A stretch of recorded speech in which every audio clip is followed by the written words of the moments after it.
A street thug thought he could intimidate a royal guard with threats and a punch, but one precise strike later, he was on the ground, spitting out his own teeth. Here's how it all went down. Before we continue, let us know in the comments below where you're watching from. Don't forget to subscribe, because tomorrow at the same time we'll bring you another incredible story showcasing the bravery and discipline of the Royal Guard. You won't want to miss it. The summer heat bore down mercilessly on the courtyard of Buckingham Palace as Marcus Stone shouldered his way through the crowd of tourists. His 6'3" frame, hardened by years of street fights rather than disciplined training, cast an imposing shadow across families trying to capture their holiday photos. "Move it!" he growled, shoving past a young mother who'd been too slow to pull her children aside. The smell of cheap beer and stale cigarettes followed in his wake, a sharp contrast to the pristine grounds of the palace. His knuckles, scarred from countless bar brawls, flexed unconsciously as he scanned the area with predatory intent. The morning crowd parted instinctively before him, recognizing the familiar tension that preceded violence. Marcus's tank top revealed arms covered in crude tattoos, each one a testament to nights spent proving his dominance in back-alley scuffles. His eyes, bloodshot from a morning spent in London's roughest pubs, carried the dangerous glint of someone looking for trouble. "Bloody tourists!" he spat on the immaculate stones, his London accent thick with contempt. "Standing around like sheep, taking pictures of what?" His gaze swept across the palace walls with the same dismissive sneer he'd perfected in countless confrontations. "Just some fancy prison with fancy guards in it." A group of schoolchildren hurried past, their teacher guiding them away from Marcus's intimidating presence. He tracked their movement with a harsh laugh, the sound carrying across the courtyard like broken glass. "That's right, run along. Teach them early what real power looks like." His heavy boots scraped against the courtyard stones as he continued his aggressive patrol of the grounds, each step deliberate, as if marking his territory. The morning sun caught the brass knuckles partially visible in his back pocket. Not a fashion statement, but a tool he'd used often enough to consider an extension of himself. "Watch yourself!" he snarled at an elderly gentleman who'd failed to move quickly enough. The old man's military bearing and quiet dignity only seemed to fuel Marcus's growing agitation. Something about order, about respect, about discipline seemed to set his teeth on edge, like an itch he could only scratch with violence. That's when Marcus's eyes locked onto the royal guard standing at attention. The guard's perfect posture and immaculate uniform presented everything Marcus despised. Discipline, authority, earned respect. The morning sun caught the guard's brass buttons and medals, their gleam somehow making Marcus's scowl deepen into something ugly. "Well, well," he drawled, his voice carrying deliberately across the courtyard. "Look what we got here." He began circling the guard like a shark, each step calculated to intimidate. Another one of them toy soldiers, standing pretty for the cameras. The guard remained motionless, but there was something in his bearing, a subtle tension visible only to those who knew what to look for, that spoke of years of real combat experience. His eyes, fixed forward with parade ground precision, had seen things Marcus couldn't imagine in his worst bar fights. "Oi, mate!" Marcus moved closer, deliberately invading the guard's space. The smell of stale beer grew stronger as he leaned in, his face inches from the guard's. "What's wrong? Too posh to answer?"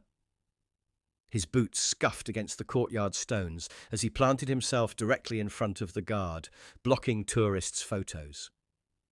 Two elderly veterans who had been watching from nearby straightened their backs, their own military bearing evident in their posture. One touched his campaign medals unconsciously, recognition flickering in his eyes, not of Marcus's attempted show of strength, but of the quiet power in the guard's disciplined stance. "You think you're special, don't you?" Marcus continued, his voice rising with each word. Standing here in your fancy dress, playing soldier while real men do real fighting." He gestured to his own scarred knuckles, proud badges of street violence that seemed suddenly childish next to the guards' earned medals. The morning crowd began to shift uneasily, recognizing the familiar tension that preceded violence. Parents guided their children away, while other tourists created a subtle circle of space around the unfolding scene. A palace security officer in the distance had noticed the commotion and was speaking into his radio, but Marcus was too focused on his target to notice. "What's the matter, soldier boy?" He waved his hand in front of the guard's face, close enough that his knuckles nearly brushed the brim of the bearskin cap. "Can't speak? Can't move? Or just scared?" His laugh was harsh against the dignified backdrop of Buckingham Palace. "Yeah, that's it, innit? Hide behind that uniform, 'cause you ain't got nothing else." The guard remained motionless, but there was a change in the air, subtle but palpable to those who understood real strength. The kind of strength forged in battle, not in bar fights. The kind that didn't need to be proven through petty provocations. "You know what I think?" Marcus spat on the ground near the guard's polished boots, his face contorting with growing rage at being ignored. "I think you're just another pretend soldier. Bet you've never even been in a real fight. Not like me." He flexed his fingers, muscle memory from countless street brawls, making them itch for violence. "Maybe it's time someone showed you what a real man can do." The veterans exchanged glances, years of military experience telling them what was coming. They didn't move to intervene. Something in the guard's bearing told them he needed no protection, but they stayed close, silent witnesses to what was about to unfold. Marcus's face had darkened to an ugly shade of red, his ego bruised by the guard's continued silence. He began bouncing on the balls of his feet, a boxer's stance that spoke more of back-alley brawls than trained discipline. "Listen up, everyone," he announced to the growing crowd, his voice carrying the desperate edge of a man who'd run out of patience. "Your fancy guard here is about to learn what happens when you ignore the wrong bloke." His fingers curled into fists at his sides, knuckles whitening with barely contained rage. The guard remained at attention, but there was something lethal in his stillness now. Like a coiled spring under perfect control, his parade ground stance masked years of combat training. The morning sun caught his campaign medals, ribbons that spoke of battles in distant lands, where the stakes were higher than a thug's wounded pride. "Last chance, soldier boy," Marcus circled closer, his movements becoming more predatory with each step. "Show me something, a blink, a twitch, anything." Sweat had begun to bead on his forehead, whether from the summer heat or growing frustration, it was hard to tell. "Or are you just going to stand there and take what's coming?" The older veteran shifted his weight, recognition flickering in his eyes. He'd seen that stance before in places where combat wasn't a game and consequences were measured in blood. The guard's stillness wasn't the rigid posture of ceremony anymore. It was the calculated patience of a predator letting its prey move into position. "You think that uniform protects you?" Marcus's voice had dropped to a dangerous whisper. "Think those medals make you special?" His right hand clenched and unclenched rhythmically, a tell that any trained fighter would have recognized. "Let's see how special you feel with a few teeth missing." The crowd had grown larger now, drawn by the building tension. Some had phones raised, but most stood in uncomfortable silence, witnessing the prelude to violence they could sense was coming. A young boy tugged at his father's sleeve, asking in a whispered voice why the bad man was being so mean. The father didn't answer, his own face tight with concern. Marcus rolled his shoulders, the motion rippling through his tank top like a wave of barely contained violence. "Time's up, soldier!" His feet shifted into a wider stance, telegraph his intentions to everyone except himself. "Let's see what they teach you in guard school about, His words cut off as he drew back his fist, the movement telegraphed like a beginner's mistake. The guard hadn't moved, hadn't even blinked, But somehow his stillness seemed to have taken on a different quality, less ceremonial, more tactical. Anyone with real combat experience would have recognized the subtle shift in his weight, the almost imperceptible tension in his shoulders, that spoke of trained reflexes waiting to be unleashed. Marcus's fist flew through the air with all the finesse of a pub brawler. Telegraphed, wide and fueled, more by anger than technique. The punch connected with the guard's jaw in a moment that seemed to freeze time, the impact echoing across the suddenly silent courtyard. The guard's head snapped to the side, more from the natural absorption of the blow than any real damage. His bearskin cap didn't even shift, secured by a chin strap that had seen far worse than a street thug's attempt at violence. A single drop of blood appeared at the corner of his mouth, bright red against his composed features. "Ha!" Marcus crowed, shaking out his hand with a grimace that betrayed the pain of striking something far more solid than he'd expected. "Not so special now, are you?" His voice carried a desperate edge of triumph, like a man trying to convince himself he'd won something meaningful. The guard's head slowly returned to its forward position, his movement so deliberate it seemed mechanical. The drop of blood tracked down his chin, staining the pristine white of his collar strap with a single crimson dot. His eyes, which had remained fixed forward throughout the assault, suddenly shifted to lock onto Marcus's face. The change was subtle but profound. Gone was the ceremonial statue, replaced by something that made the watching veterans take an instinctive step backward. They recognized that look. They'd seen it in places where combat wasn't a game, where men like Marcus were considered little more than annoying flies to be swatted. "That all you got?" Marcus taunted, but his voice had lost some of its conviction. Something about the guard's reaction, or lack thereof, had thrown him off balance. This wasn't how it was supposed to go. People were supposed to fall when he hit them, supposed to show fear, or at least pain. The guard's composure was like a mirror reflecting all of Marcus's inadequacies back at him. The crowd had gone deathly quiet. Parents covered their children's eyes, tourists lowered their phones, and even the birds seemed to hold their song. The morning sun cast long shadows across the courtyard, turning the scene into a tableau of mismatched opponents, one fueled by cheap beer and misplaced anger, the other forged in the fires of real combat. Blood continued to track down the guard's chin, but his expression hadn't changed. If anything, his posture seemed to have become more refined, more precise, as if the punch had simply reminded him of standards learned in places where violence had real meaning. The single red drop fell from his chin, landing with perfect precision on his brass button, where it caught the sunlight like a ruby. Marcus's moment of triumph was already souring, turning to confusion and then to renewed anger as he realized his best shot had done nothing more than decorate the guard's uniform with a single drop of blood.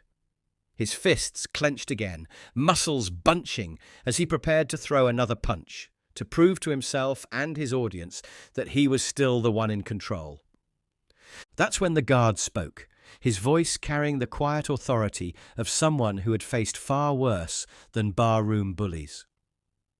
The words that came out of his mouth would change everything. "You hit like a woman." The guard's voice cut through the tension, each word precisely measured and delivered with the calm certainty of someone stating an obvious fact. His eyes hadn't moved from Marcus's face, but now they carried an intensity that made the bully take an involuntary step backward. The guard's posture shifted subtly, not breaking protocol, but adjusting it to accommodate what was about to come. "I could have stopped that punch before it left your shoulder." His voice carried the weight of experience, not boasting, but simple truth. "Seen it coming from the moment you started posturing. Amateur form, predictable angle, all power and no technique." Marcus's face flushed darker, but something kept him rooted to the spot. Perhaps it was the guard's eyes that had seen real combat, real consequences, real death. "You're lying," he managed, But his voice had lost its earlier confidence. "You just stood there and took it like a trained soldier?" The guard's voice remained measured, but there was steel beneath the composure now.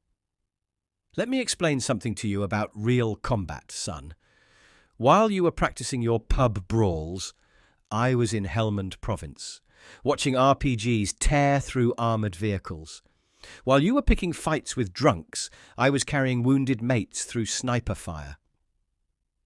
The veterans nearby nodded slowly, recognition in their eyes. They knew that tone. The voice of someone who had seen the world's darkest corners and returned carrying weights that thugs like Marcus couldn't comprehend. "That punch," the guard continued, the blood on his collar now dried to a dark stain. "I've taken worse hits from children in war zones.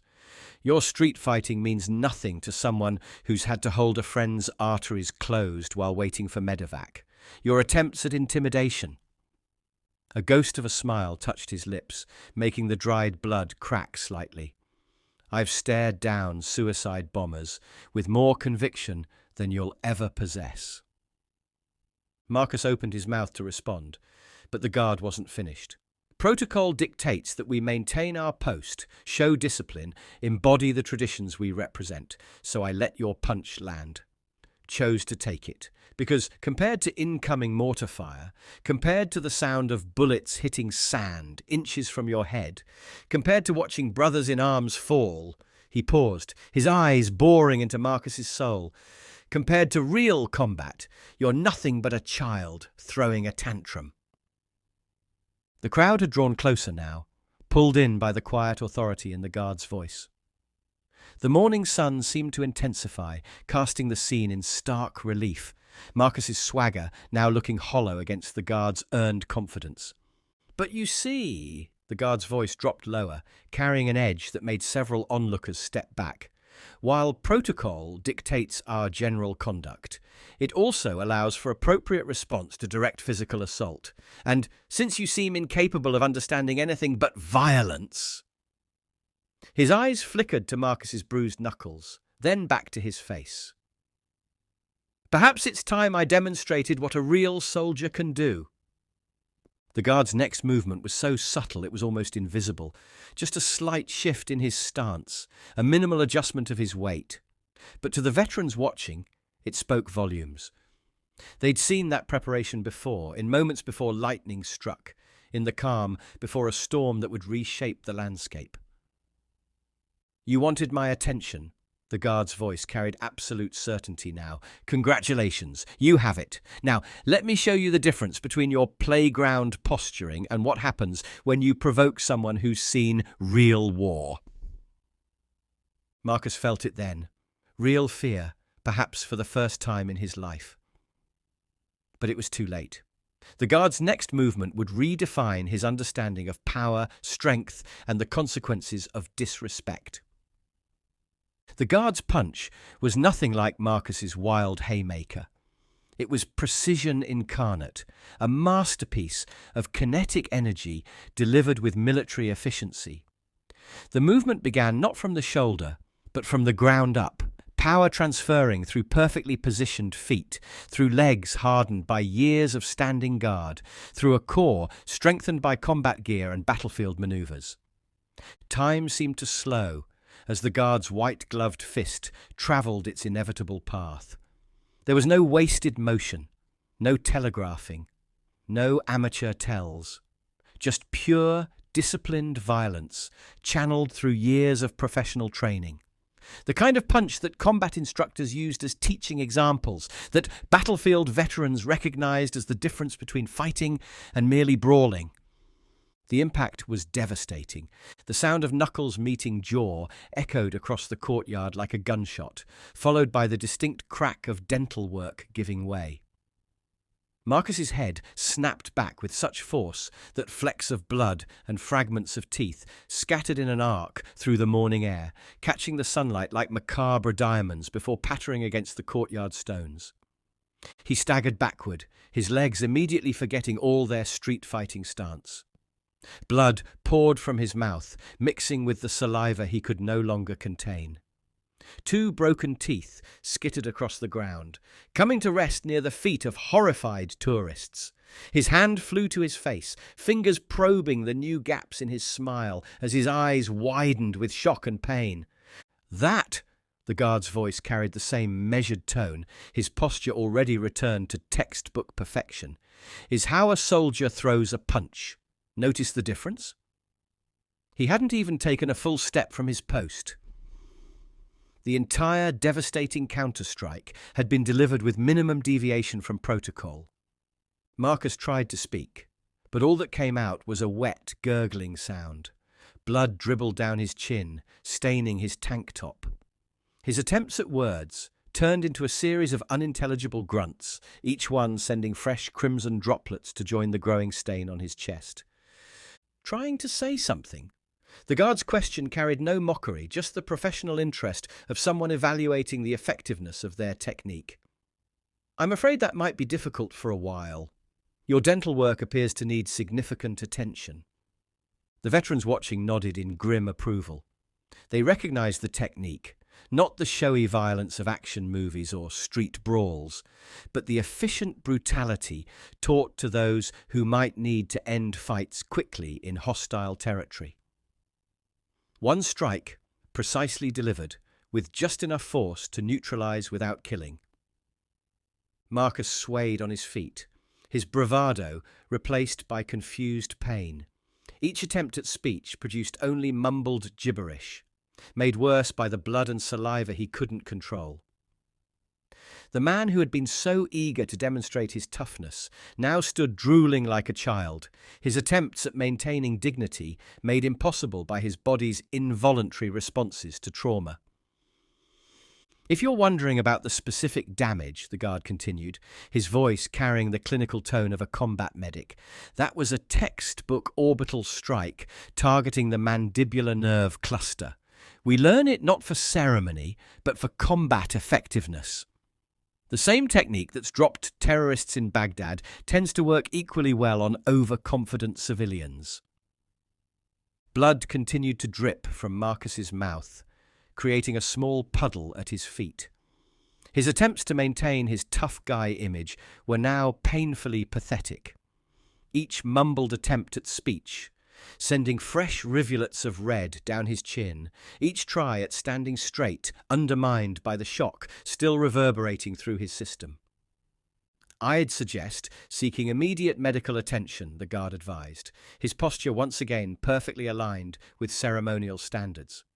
The human jaw contains several vital nerve clusters that, when properly engaged, can cause significant trauma. You'll find St. Mary's Hospital has an excellent dental surgery department. Marcus managed one final, unintelligible attempt at speech before his legs finally gave way. He collapsed to his knees, hands still clutching his shattered jaw, pride lying in pieces around him like his scattered teeth on the courtyard stones. The man who had arrived full of swagger and certainty now knelt in a growing puddle of his own blood, unable to even curse his humiliation properly. Two police officers had arrived, their faces professionally neutral despite the scene before them.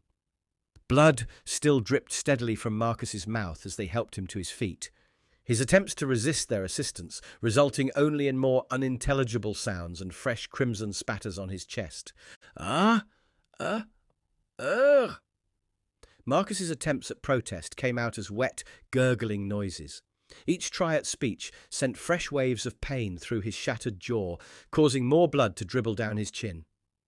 The tough street fighter who had arrived throwing his weight around was now reduced to making sounds like a toddler learning to talk. The guard had already resumed his post, his posture perfect once more. The only evidence of the altercation was a small bloodstain on his white collar strap and the slightly reddened knuckle of his glove, both of which somehow made his bearing even more intimidating. His eyes had returned to their forward focus, as if the entire incident had been nothing more than a minor interruption in his duties. "Get him to medical," one officer instructed his partner, eyeing the trail of blood drops Marcus was leaving on the courtyard stones. "St. Mary's should be able to handle facial trauma of this magnitude." He turned to the guard, nodding with professional respect. "We'll need a statement later. but I believe we all saw this was clearly self-defense. Marcus made another attempt at speech, perhaps trying to argue, but all that emerged was a weak ugh, followed by more blood and drool. His eyes, now wide with pain and humiliation, darted between the guard and the growing puddle of red at his feet. The man who had arrived, full of aggressive energy, now couldn't even manage a coherent curse. The older veteran approached the officers, his campaign medals catching the morning sun. "If you need witnesses," he offered, "there are several of us who saw everything. The guard showed remarkable restraint, all things considered." His companion nodded in agreement, both men carrying the bearing of those who understood the difference between necessary force and excessive violence. As the police began leading Marcus away, his awkward stumbling a far cry from his earlier swagger, the guard's voice carried across the courtyard one final time. "Remember this moment," he said, his tone carrying neither victory nor vindictiveness, just professional observation. "Every drop of blood you're spitting out, every tooth you're leaving behind, they're teaching you something about real strength that your street fights never could." Marcus's only response was another wet gurgle, his earlier bravado drowned in blood and saliva. The tough guy act had quite literally been knocked out of him, replaced by the pitiful spectacle of a man who could no longer even curse his own humiliation properly. The crowd began to disperse, parents leading their children away while quietly explaining that violence, while sometimes necessary, was never the answer to seek first. The veterans lingered a moment longer, exchanging knowing looks before departing. They understood that what they'd witnessed wasn't just a fight. It was a lesson in the difference between true strength and false bravado, delivered in the only language a bully could understand. Blood stains dried slowly on the ancient stones of Buckingham Palace as the morning crowd resumed its normal flow. The guard stood at his post, exactly as he had before Marcus's arrival, his bearing carrying the same dignity, but now tinged with something else. A reminder that beneath the ceremonial exterior lay warriors forged in real combat. The crimson drops Marcus had left behind began to darken against the pale stones, like full stops punctuating the end of his lesson. His teeth, scattered during the guard's precise strike, were collected as evidence by the police, though no charges would be filed. After all, how could Marcus press charges when he couldn't even speak coherently enough to give a statement? The guard's white glove, slightly stained at the knuckle, would be replaced during the next changing of the guard. The only concession to the morning's violence. The small bloodstain on his collar would be cleaned, his uniform restored to pristine condition, as if washing away the last traces of a lesson that had needed to be taught. But there would be no redemption story here, no moment of realization for Marcus, no sudden understanding of respect or tradition. Some people, it seemed, could only learn through pain, and even then the lesson might not take. His shattered jaw would heal eventually, new teeth would replace the old, but the humiliation of being reduced to infantile gurgling would linger far longer than any physical wound. The guard remained at his post as the sun climbed higher, his shadow stretching across the stones where Marcus's blood still dried. He stood as he always had, as others would after him. A living reminder that true strength lay not in the ability to inflict violence, but in the discipline to control it, and the wisdom to know when that control must be set aside. What would you have done in the guard's position? While violence should never be the first answer, sometimes it becomes the only language certain people understand.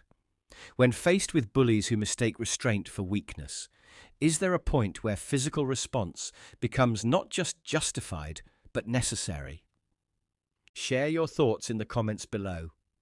Have you witnessed moments where someone learned the hard way that ceremony doesn't equal weakness? Tell us your story.